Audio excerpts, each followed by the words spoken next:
So the first thing I like to do with the tow vehicle is check the fluid levels and the air pressure in the tires. I have a gauge on the dash. It's the TPS monitoring system, and I just got done checking the oil and all the fluid levels. So, but that's the first thing you want to do. Make sure your tow vehicle is in good condition.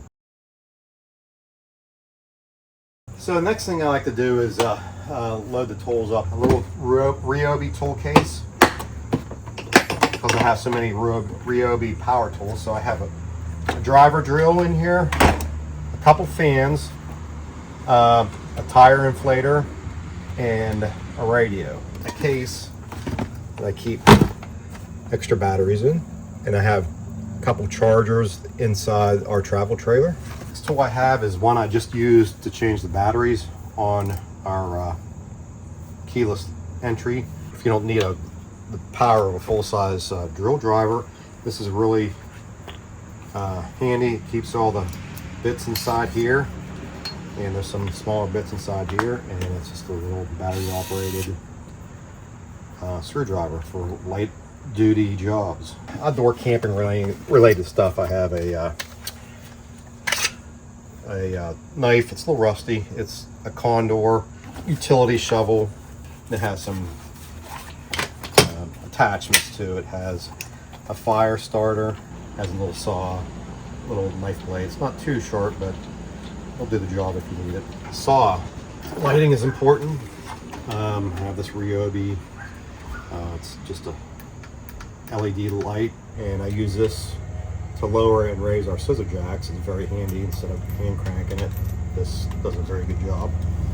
Adjustable pliers. This is good for tightening the pressure regulator in the faucet to the water supply, and also if you have a hose that kind of doesn't want to cooperate. And I keep a hammer, some duct tape, some zip ties, multi-tool, and some drill bits. You also have some battery-powered LED flares, rechargeable car battery charger. You can also use it to charge your phone with it because there's little ports on it. Battery-operated torque wrench. Keep it with my tools just in case I have a flat tire. So our tow vehicle takes the lug nuts are 22 millimeter, so I have 22 millimeter impact socket, and then our travel trailer takes 19 millimeter socket, so I have this 19 millimeter impact socket. Another items we need to make sure we have with us is something to take our dogs on walks with. Obviously we take stuff, food and water and all that kind of thing, but we have two senior citizen dogs. They wouldn't make it very far on a hike. We also have two Pomeranians who are puppies or young adults, and we have leashes for them, but the old guys, they have to ride in a doggy carriage. So I make sure we load that up after we load the tools up. The other parts in there, and this is the part they ride in. So we're also planning on doing some hiking on the trip, and in case we run into some terrain where we can't take the carriage, we have this backpack carrier for dogs. So I like to do a quick visual inspection and check the air pressure on the travel trailer tires. So I like to use this little digital LED gauge here. Just unscrew the cap for the valve, and then just press it straight in real quick. And we're at 64.5 pounds. We like to keep it at 65 pounds, roughly in that area when it's cold. So next thing I like to do is load up our cargo carrier. We usually put stuff that A, won't fit in our pass-through, or B, it's dirty, and we don't want to get the stuff that we like to keep on the cleaner side in there. So we take portable dog fencing along. We also have our stuff for our, when we hook our sewage up. This trip, we're going to be taking some firewood. So I'm going to load it up on this side over here, because we need some weight distribution. And, besides the firewood, we have one of the outdoor rugs that we don't use too often, because a lot of times we get a patio. We have our little welcome rug that we stick out on our steps, and we'll take a canvas bag for our firewood. Now we've loaded up the firewood, and I have it strapped in pretty well. I'm just strapping in the dog fencing now. Use some type of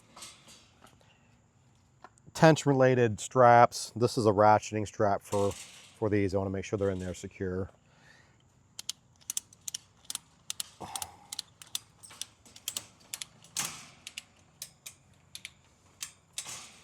Now these are in here very tight. They're not going to go anywhere. Our firewood, I have a pull strap that's tying it down. I've tightened it and have a strap going across. I'll probably throw a couple more bungees across. Okay, next thing we're going to do is we're going to install our hitch ball mount to our receiver. So we're going to pull off this cover.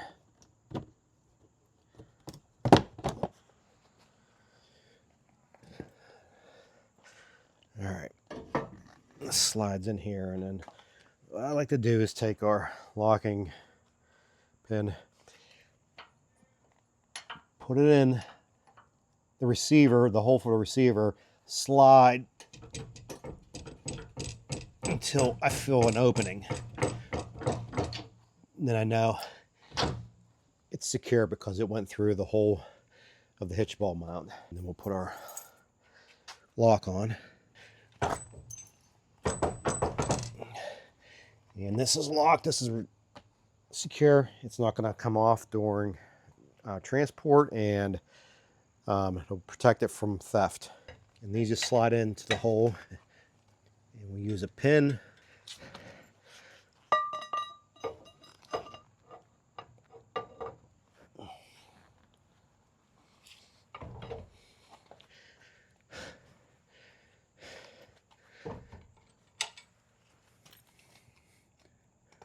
Okay, and then I'll just push these to the side. Next thing I'm going to do is go up and use my Ego blower to blow the roof off where the slide is. So I like to blow the top of the slide off the roof and the track where the awning is.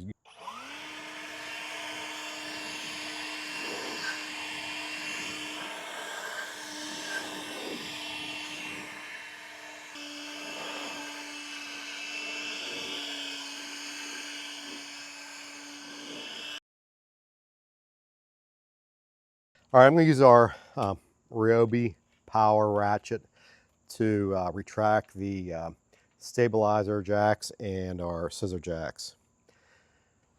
This really saves time, and it's really quite efficient.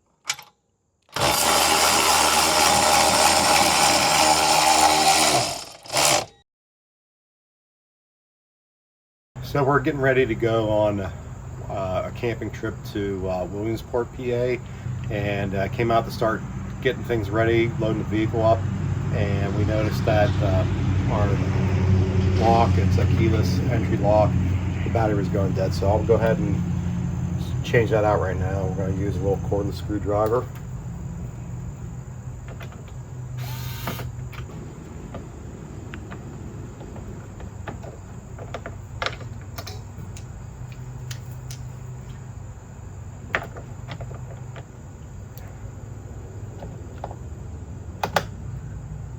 Slide down.